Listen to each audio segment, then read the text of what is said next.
I've been using the Samsung Galaxy S26 Ultra for the past couple of weeks, and there's a lot of things I really like about this phone, including one feature that I already miss when using other devices, but it is not perfect. There are also a few things worth pointing out and a couple of features still missing. And in today's video, I'll walk you through everything you need to know before deciding whether the S26 Ultra is worth buying. Okay, so the S26 Ultra starts at $1,299 for 256 gigabytes, the same as the S25 Ultra, so no price increase here, unlike on the regular S26. The color I have here is the cobalt violet, and this is definitely my favorite. It's different from the usual black and gray phones we see, but still understated and premium. I'll leave the purchase links down below. Now, I'm gonna start with one of the biggest features of the S26 Ultra, and that is the new privacy display. This feature makes it so that with just one tap, people around you can't see what's on your screen, ideal when out in public, in a train, cafe, or in the office. And this here is huge for privacy. I absolutely love this feature, but it's also not perfect. Let's start with the good. It is super easy to toggle on and off via a quick toggle, and look at how cool this is. I've set mine to activate with a double press of the side button for quick access. And for more cool tips like this, be sure to check out my S26 Ultra First Things to Do video, which I'll leave linked down below as well. The privacy display can also be customized. You can set it to activate only within certain apps, like for example your banking apps, or apply it to specific parts of the screen, like incoming notifications or when entering passwords. And unlike with those privacy screen protectors, the privacy display works both horizontally and vertically, so from all angles. And since it's built in, it doesn't need to be applied and can be turned on or off on command. This is amazing tech, and Samsung have really innovated here. So how does it work? The display inside the S26 Ultra uses two different types of pixels. First are the normal wide pixels, which spread the light out and will shine it all around you, and then there are new more narrow pixels, which will focus the light directly forward. So when you activate the privacy display, the normal pixels turn off, so only the narrow pixels are active, creating for this stunning effect. But like I said, this feature is also not perfect, and this is something that I noticed during my testing. Because the privacy display only activates those new narrow pixels, only half the pixels of the display are on, and this means two things. When privacy display is on, the display is noticeably less sharp and there is a small drop in brightness, and this can slightly affect readability. Now, I don't see these compromises as deal breakers at all, but as always, I do want to share with you both the good and the bad so you get the full picture. Personally, like I said, I love this feature. I use the privacy display every day whenever I leave home and already miss not having it on other phones. This on its own is genuinely a big reason to consider the S26 Ultra over the S25 Ultra, but more on that later. Let me know in the comments. I'd love to hear from you. What are your thoughts on the privacy display feature, and will you be upgrading for it? And if you are enjoying this video so far, a like and a sub to the channel would be amazing. The rest of the display of the S26 Ultra is best in class too. It is bright, fluid, and fast, and it is now 10-bit versus 8-bit on the S25 Ultra, meaning the S26 Ultra can show an even wider range of colors. There is also a new Pro Scaler, which uses AI to help upscale and improve the sharpness of things like lower resolution photos as well as videos. I was impressed by how well this works. You see a noticeable difference in things like YouTube videos, bringing out more detail. And the anti-reflective coating on the S26 Ultra is fantastic too, blocking out reflections outdoors and lights indoors, making the display look and feel even more clear.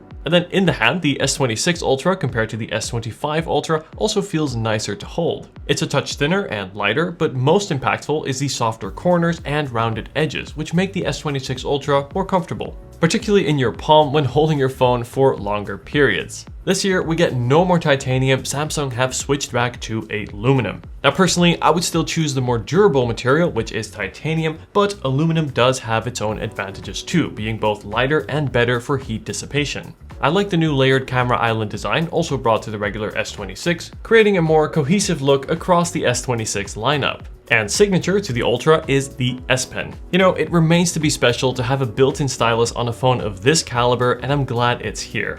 Great for quick note-taking, writing on the calendar, or precise photo editing, but there is still no Bluetooth, so you can't use the S Pen as a remote camera shutter. Speaking of the camera, on paper, the S26 Ultra brings only some small changes in this area. Resolutions are the same as last year, but the S26 Ultra does have wider apertures on the main and 5x telephoto cameras, and this allows for better low light and a more shallow depth of field. The S26 Ultra does more on the software side with image processing and some neat new features. Now, normally speaking, I would go out and do some extensive camera testing and comparisons, but thanks to a foot injury, I'm currently on crutches. Thankfully, my lovely wife was able to capture some comparison shots on the S26 Ultra and S25 Ultra, and the results are interesting. In general, I found images on the S26 Ultra to be slightly brighter thanks to the wider apertures, and overall, I prefer the look. You also get a bit more natural depth of field, which helps separate the subject from the background and gives a more pro-camera feel. Colors are handled better too, they're more lifelike while still having that Samsung pop. In this example, the pink neon sign stands out nicely while the ceiling stays neutral, whereas the S25 Ultra is a touch too warm.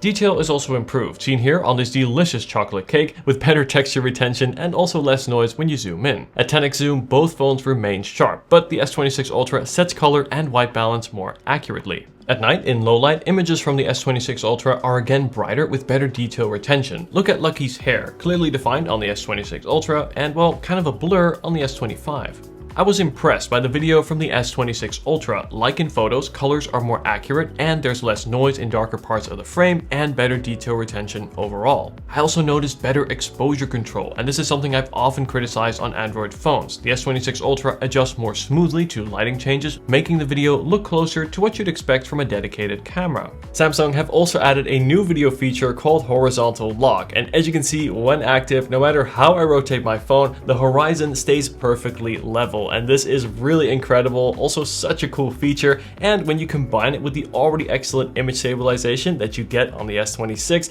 this really creates for gimbal-like footage without the hassle of actually needing a gimbal.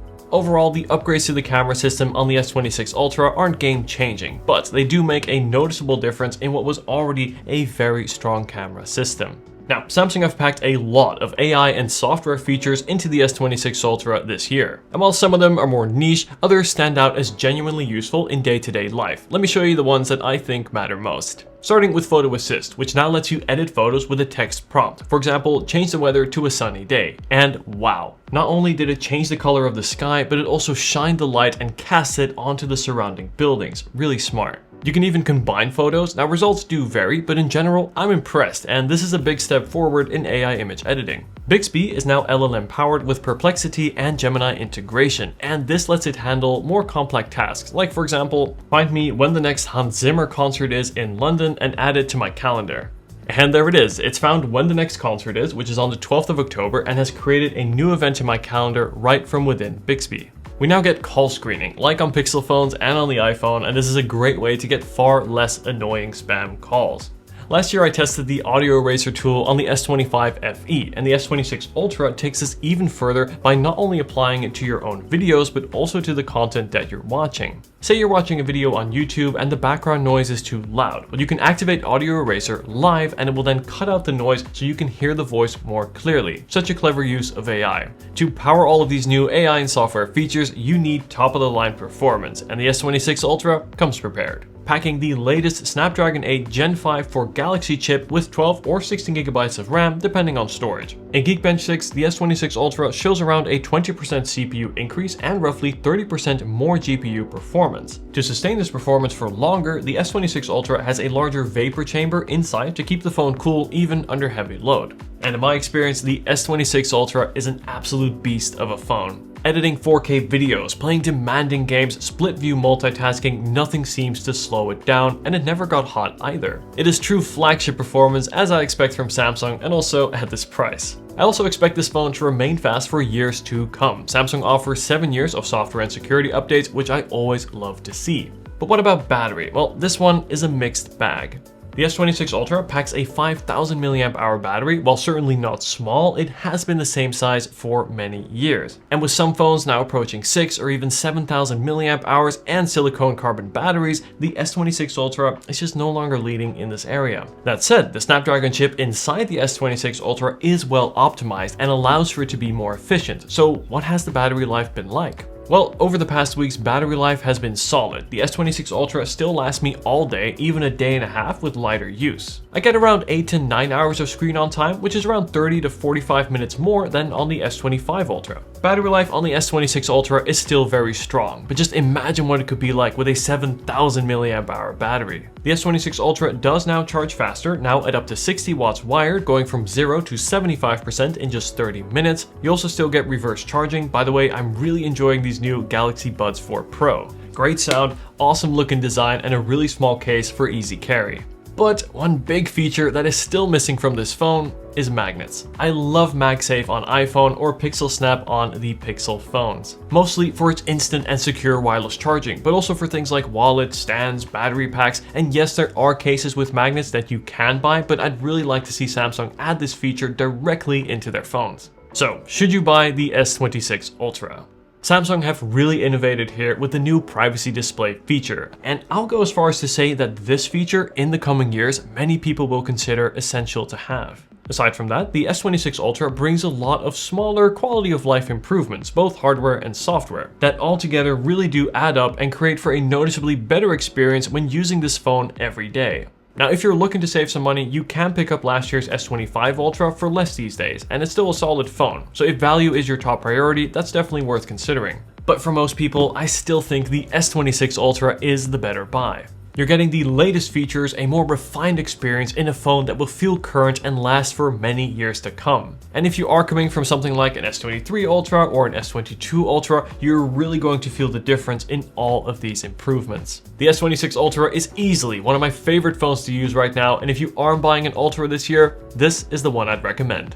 And there you have it. If you have any questions at all about the S26 Ultra, drop them down below in the comments and I'll do my best to help. As always, the purchase links are in the description as well. And up next, I definitely recommend you check out my S26 Ultra first things to do video to unlock this powerful phone's full potential. I'll leave that video linked on screen right now. Thank you so much for watching, and I'll see you in the next video. Take care.